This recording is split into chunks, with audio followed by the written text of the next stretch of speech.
తూర్పు గోదావరి జిల్లా కోరుకొండ సొసైటీ వద్ద తీవ్ర ఉద్రిక్తత నెలకొంది. సొసైటీల ద్వారా రైతులకు యూరియా అందిస్తున్నారు. సరిపడా యూరియా దొరక్క రైతులు అనేక ఇబ్బందులు ఎదుర్కొంటున్నారు. నిన్నటి వరకు యూరియా స్టాక్ లేదు. ఇవాళ స్టాక్ వచ్చిందని తెలియడంతో ఒక్కసారిగా వందల మంది రైతులు సహకార సంఘం కార్యాలయం వద్దకు చేరుకున్నారు. ఎరువుల కోసం ఎగబడ్డారు. దీంతో తీవ్ర ఉద్రిక్తత చోటు చేసుకుంది. సొసైటీ కార్యాలయం తలుపుల అద్దాలు పగిలిపోయాయి. సిబ్బంది తీవ్ర ఆందోళన చెందారు. పోలీసులు వచ్చి పరిస్థితిని అదుపు చేసేందుకు ప్రయత్నిస్తున్నారు. సరిపడా యూరియా ఇవ్వడం లేదంటూ అధికారులతో రైతులు వాగ్వాదానికి దిగారు.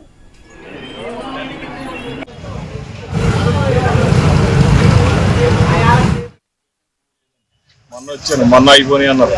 ఇప్పుడు ఈ రోజు ఆధార్ కార్డు ఇచ్చుకుని వచ్చానండి. నేను చేసేది కౌలు పొలం. ఇప్పుడు రైతు వచ్చి మనకి 25 ఎకరాలు కావాలా ఇవ్వాలా, ఆయన తమ్మ వేయాలంటున్నారు. ఆయన వేరే ఊరు. నాకు పిండి కావాలండి, పిండి లేదు. వ్యవసాయానికి పిండి ఆగిపోయింది. 11 గంటలకు వచ్చాం 30 మందిని పైకి పంపారు. ఉన్న వాళ్ళందరూ కింద చూస్తున్నాం, పిండి లేదు. నిరుడు కూడా బాగానే ఉందండి. అందరూ పిండి దొరికింది, బాగానే ఇచ్చారు. నిరుడు కూడా పిండి బాగానే ఉంది.